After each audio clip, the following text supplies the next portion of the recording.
Leviticus 25, first verse. Sabbath of the seventh year, the Jubal of operation, a blessing of obedience, of redeeming servants. And the Lord spake unto Moses in Mount Sinai, saying, Speak unto the children of Israel, and say unto them, When ye come into the land which I give you, then shall the land keep a Sabbath unto the Lord.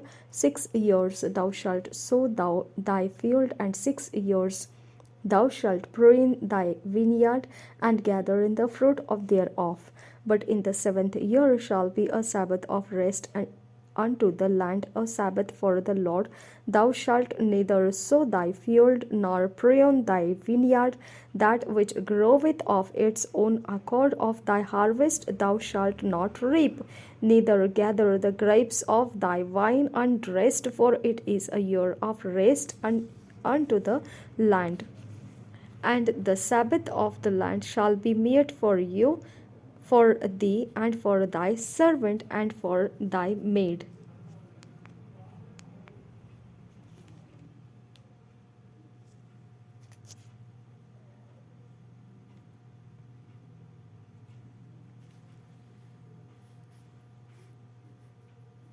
And for thy hired servant, and for thy stranger that sojourneth with thee, and for thy cattle, and for the beasts and that are in thy land, shall all the increase thereof be meat.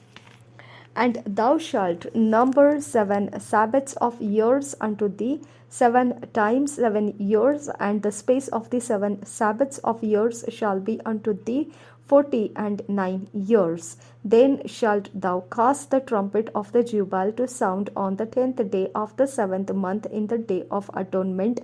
Shall ye make the trumpet sound throughout all your land, and ye shall hallow the 50th year, and proclaim liberty throughout all the land unto all the inhabitants thereof. It shall be a jubile unto you, and ye shall return every man unto his possession, and ye shall return every man unto his family. A jubile shall that 50th year be unto you. Ye shall not sow, neither reap that which groweth of itself in it, nor gather the grapes in it of thy vine undressed. For it is the jubile, it shall be holy unto you. Ye shall eat the increase thereof out of the field. In the year of this jubile ye shall return every man unto his possession. And if thou sell out unto thy neighbor, or buyest out of thy neighbor's hand, ye shall not oppress one another. According to the number of years after the jubile thou shalt buy of thy neighbor, and according unto the number of years of the fruits he shall sell unto thee. According to the multitude of years thou shalt increase the price thereof, and according to the fewness of years thou shalt diminish the price of it. For according to the number of the years of the fruits doth he sell unto thee. Ye shall not therefore oppress one another, but thou shalt fear thy God, for I am the Lord your God. Wherefore ye shall do my statutes, and keep my judgments, and do them, and ye shall dwell in the land in safety. And the land shall yield her fruit, and ye shall eat your fill, and dwell therein in safety. And if ye shall say, What shall we eat the 7th year? Behold, we shall not sow nor gather in our increase. Then I will command my blessing upon you in the 6th year, and it shall bring forth fruit for 3 years. And ye shall sow the 8th year, and eat yet of old fruit until the 9th year, until her fruits come in. Ye shall eat of the old store. The land shall not be sold forever, for the land is mine. For ye are strangers and sojourners with me, and in all the land of your possession ye shall grant a redemption for the land. If thy brother be waxen poor, and hath sold away some of his possession, and if any of his kin come to redeem it, then shall he redeem that which his brother sold. And if the man have none to redeem it, and himself be able to redeem it, then let him count the years years of the sale thereof, and restore the overplus unto the man to whom he sold it, that he may return unto his possession. But if he be not able to restore it to him, then that which is sold shall remain in the hand of him that hath bought it until the year of Jubile, and in the Jubile it shall go out, and he shall return unto his possession. And if a man sell a dwelling house in a walled city, then he may redeem it within a whole year after it is sold. Within a full year may he redeem it. And if it be not redeemed within the space of a full year, then the house that is in the walled city shall be established forever to him that bought it throughout his generations. It shall not go out in the Jubile, but the houses of the villages which have no wall round about them shall be counted as the fields of the country. They may be redeemed, and they shall go out in the Jubile. Notwithstanding, the cities of the Levites and the houses of the cities of their possession may the Levites redeem at any time. And if a man purchase of the Levites, then the house that was sold and the city of his possession shall go out in the year of Jubile, for the houses of the cities of the Levites are their possession among the children of Israel.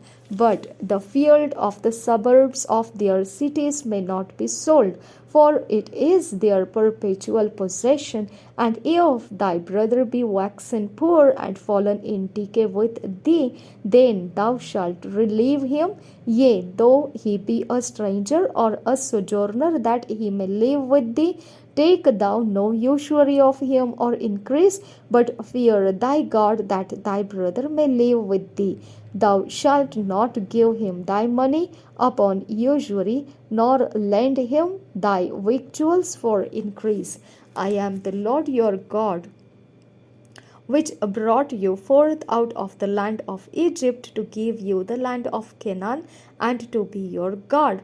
And if thy brother that dwelleth by thee be waxen poor, and be sold unto thee, thou shalt not compel him to serve as a bond servant, but as an hired servant, and as a sojourner he shall be with thee, and shall serve thee unto the year of Jubile.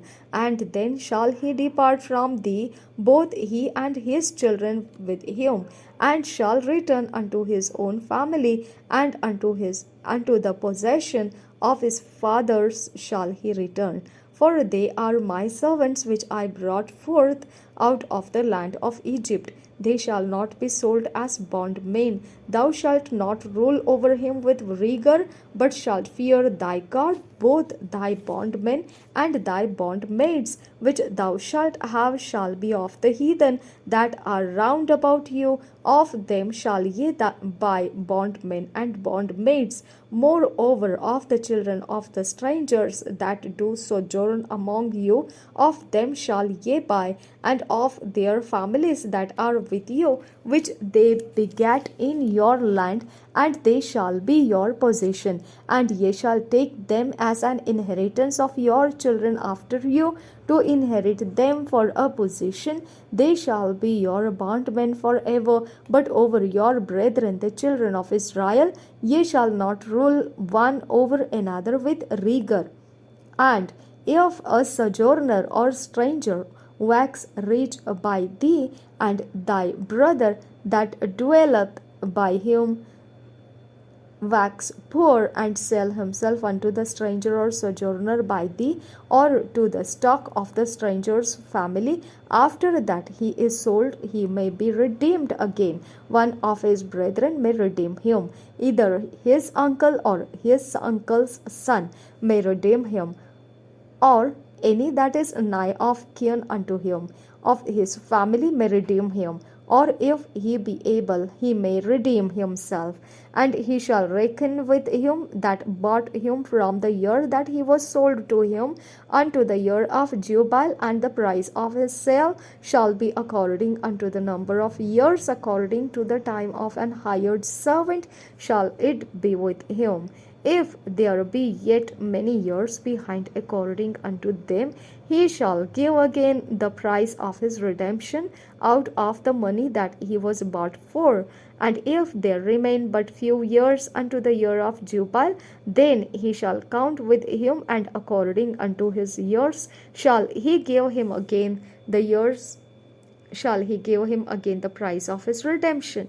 And as a yearly hired servant shall he be with him, and the other shall not rule with rigor over him in thy sight. And if he be not redeemed in these years, then he shall go out in the year of Jubile, both he and his children with him. For unto me the children of Israel are servants, they are my servants, whom I brought forth out of the land of Egypt. I am the Lord your God.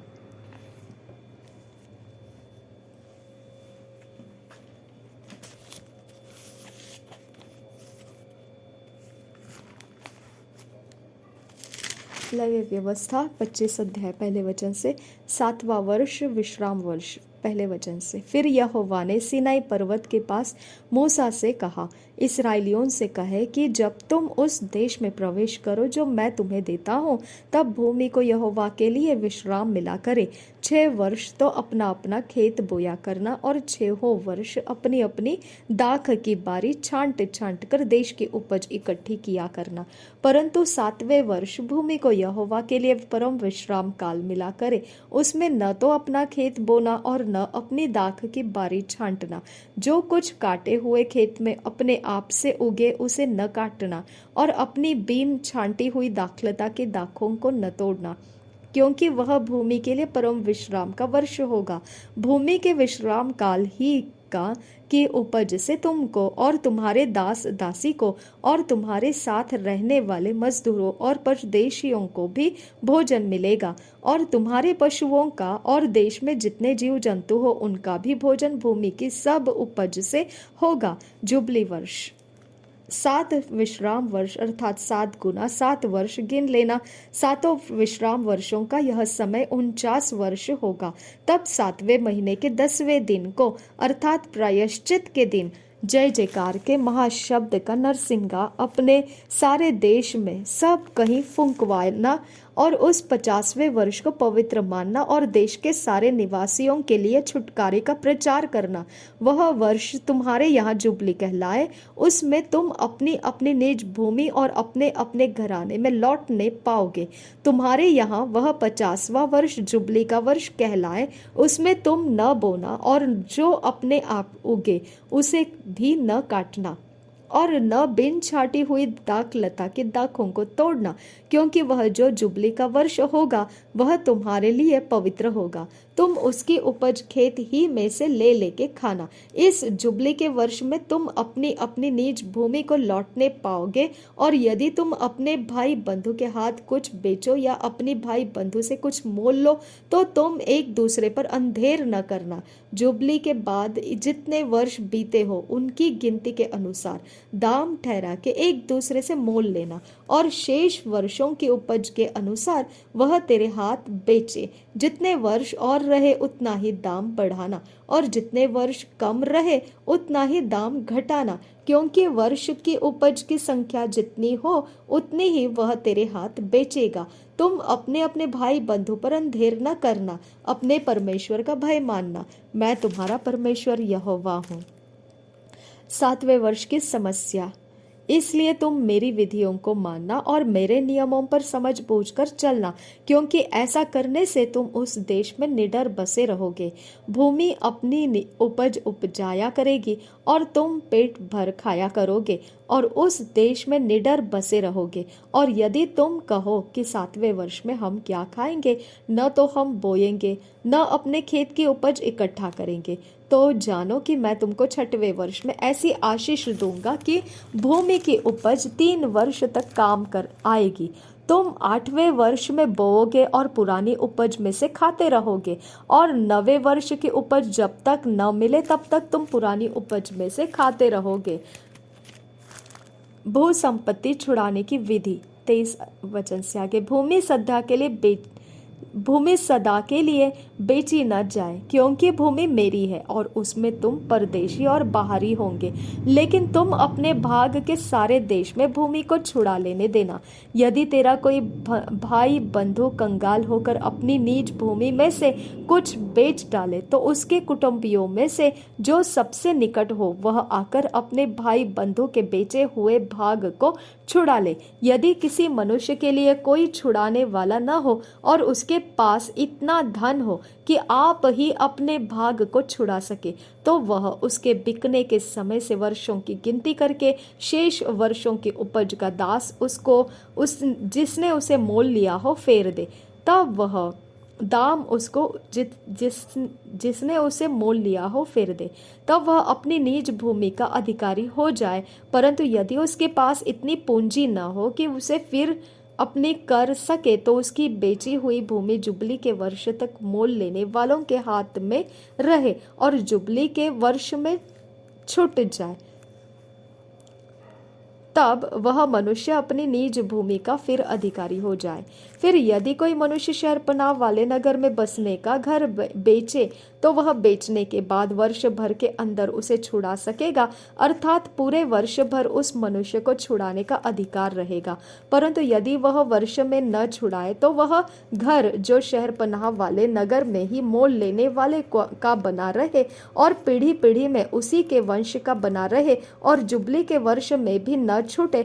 परंतु बिना शहरपनाह के गांवों के घर तो देश के खेतों के समान गिने जाए, उनका छुड़ाना भी हो सकेगा और वे जुबली के वर्ष में छूट जाए। फिर भी लेवियों के निज भाग के नगरों के जो घर हो, उनको लेवीय जब चाहे तब छुड़ाए। और यदि कोई लेवीय अपना भाग न छुड़ाए, तो वह बेचा हुआ घर जो उसके भाग के नगर में हो जुबली के वर्ष में छूट जाए, क्योंकि इस्राएलियों के बीच लेवियों का भाग उनके नगरों में वे घर ही है। पर उनके नगरों के चारों ओर की चराई की भूमि बेची न जाए, क्योंकि वह उनका सदा का भाग होगा। कंगालों को उधार देना। फिर यदि तेरा कोई भाई बंधु कंगाल हो जाए और उसकी दशा तेरे सामने तरस योग्य हो जाए, तो तू उसको संभालना। वह परदेशी या यात्री के समान तेरे संग रहे, उससे ब्याज या बढ़ती न लेना। परमेश्वर का भय मानना, जिससे तेरा भाई बंधु तेरे संग जीवन निर्वाह कर सके। उसको ब्याज पर रुपया न देना और न उसको भोजन वस्तु लाभ के लालच से देना। मैं तुम्हारा परमेश्वर यहोवा हूँ। मैं तुम्हें कनान देश देने के लिए और तुम्हारा परमेश्वर ठहरने की मनसा से तुमको मिस्र देश से निकाल लाया हूँ। दासों को छुड़ाने की विधि। फिर यदि तेरा कोई भाई बंधु तेरे सामने कंगाल होकर अपने आप को तेरे हाथ बेच डाले, तो उससे दास के समान सेवा न करवाना। वह तेरे संग मजदूर यात्री के समान रहे और जुबली के वर्ष तक तेरे संग रहकर सेवा करता रहे। तब वह बाल बच्चों समेत तेरे पास से निकल जाए और अपने कुटुंब में और अपने पितरों की निज भूमि में लौट जाए, क्योंकि वे मेरे ही दास हैं, जिनको मैं मिस्र देश से निकाल लाया हूँ। इसलिए वे दास की रीति से न बेचे जाए। उस पर कठोरता से अधिकार न करना। अपने परमेश्वर का भय मानते रहना। तेरे जो दास दासियां हो, वे तुम्हारे चारों ओर की जातियों में से हो, और दास और दासियां उन्हीं में से मोल लेना। जो यात्री लोग तुम्हारे बीच पे परदेशी होकर रहेंगे, उनमें से और उनके घरानों में से भी जो तुम्हारे आसपास हो और जो तुम्हारे देश में उत्पन्न हुए हो, उनमें से तुम दास और दासी मोल लो और वे तुम्हारा भाग ठहरे। तुम अपने पुत्रों को भी जो तुम्हारे बाद होंगे उनके अधिकारी कर सकोगे और वे उनका भाग ठहरे, पर उनमें से तुम सदा अपने लिए दास लिया करना। परंतु तुम्हारे भाई बंधु जो इस्राएली हो, उन पर अपना अधिकार कठोरता से न जताना। फिर यदि तेरे सामने कोई परदेशी या यात्री धनी हो जाए और उसके सामने तेरा भाई कंगाल होकर अपने आप को तेरे सामने उस परदेशी या यात्री या उसके वंश के हाथ बेच डाले, तो उसके बिक जाने के बाद वह फिर छुड़ाया जा सकता है। उसके भाइयों में से कोई उसको छुड़ा सकता है, या उसका चाचा या चचेरा भाई तथा उसके कुल का कोई भी निकट कुटुंबी उसको छुड़ा सकता है। या यदि वह धनी हो जाए तो वह आप ही अपने को छुड़ा सकता है।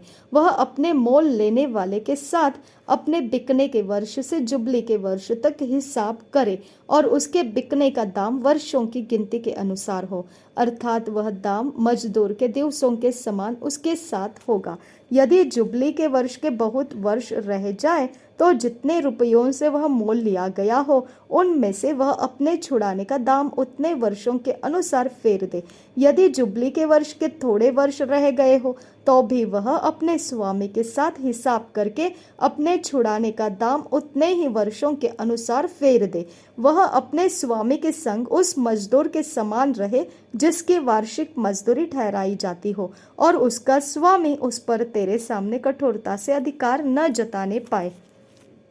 और यदि वह इन रीतियों से छुड़ाया न जाए तो वह जुबली के वर्ष में अपने बाल बच्चों समेत छूट जाए, क्योंकि इस्राएली मेरे ही दास है, वे मिस्र देश से मेरे ही निकाले हुए दास है। मैं तुम्हारा परमेश्वर यहोवा हूँ। Thank you Jesus. धन्यवाद करते हैं मेरे खुदा परमेश्वर, आपने जो हमारे जीवन के लिए ये वचन दिया, निश्चित है परमेश्वर पिता इन वचनों की बहुत बड़ी गहरी बातें हैं जो हमारे जहन में उतरने के लिए आपने ये वचन को हमारे सामने लाया है। हम धन्यवाद करते हैं परमेश्वर पिता कि आपका आत्मा हमारी सहायता करता है इन वचनों को समझने में।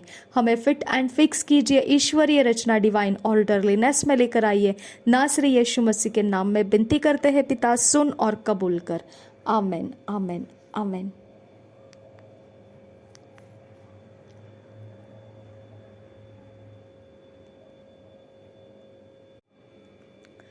To years Bible reading plan,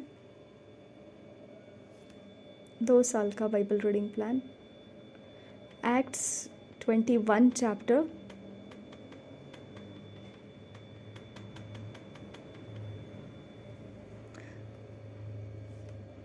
Acts 21 chapter 10 verse से 17 वर्स, सैम्स 38 चैप्टर 39 चैप्टर, प्रेरितों के काम 21 अध्याय 10 वचन से 17 वचन, 10 वचन से 17 वचन तक, भजन संहिता 38 अध्याय 39 अध्याय। हम अकेले में बैठकर पर्सनल टाइम में इन वचनों को पढ़ना है और इससे हमारे अंदर से परमेश्वर काम करेगा। वचन के आधार से हमें परमेश्वर उस डेस्टिनी में पहुंचने के लिए जो परमेश्वर चाहता है, किस प्रकार से हमको कौन से रास्ते से चलना है, वो हमें मार्गदर्शन कर पाएगा। निश्चित हमने परमेश्वर के आत्मा का लाभ उठाना है और पवित्र आत्मा ने हमको सिखाना है। आप हर एक इंसान इसी प्रकार से पढ़ना ऐसे आवश्यक नहीं है।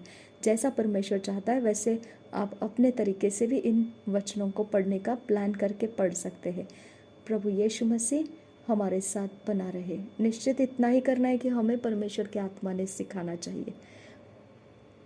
पवित्र आत्मा का हमने लाभ उठाना है। प्रभु यीशु मसीह हम सब के साथ बना रहे। आमेन, आमेन, आमेन। परमेश्वर के आत्मा हमारे इन वचन के पढ़ने के समयों को पिता प्रभु यीशु मसीह आपके लहू में हम कवर करते हैं, हम अपने आप को कवर करते हैं।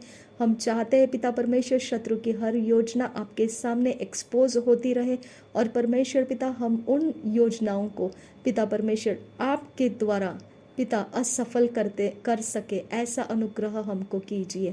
शत्रु का जोर हम पर ना बना रहे और परमेश्वर आपका जोर हम पर बना रहे। हम हमेशा पिता परमेश्वर सदा सर्वदा के लिए जीतने के लिए परमेश्वर आपके पवित्र लहू के द्वारा खरीद लिए गए हैं। हारना हमारे लिए लिखा नहीं गया है। इसके लिए धन्यवाद करते हैं खुदा परमेश्वर की जीत प्रभु यीशु मसीह के क्रूस के बलिदान ही के द्वारा हमने प्राप्त की है। कोई प्रकार से नहीं, कोई तरीके से नहीं, केवल परमेश्वर आप ही के जो यीशु मसीह के क्रूस का बलिदान है उसी के द्वारा आप हमको जीत दे चुके हो। और हमारी ना कोई परमेश्वर हमारी कोई पढ़ाई लिखाई, ना कोई पिता हमारा पैसा और ना कोई परमेश्वर हमारा कोई भी जान और पहचान किसी भी प्रकार से नहीं, केवल जीत आप ही से हमको मिली है। Thank you father God. हम इस जीत के लिए पिता परमेश्वर सेलिब्रेट करते हैं।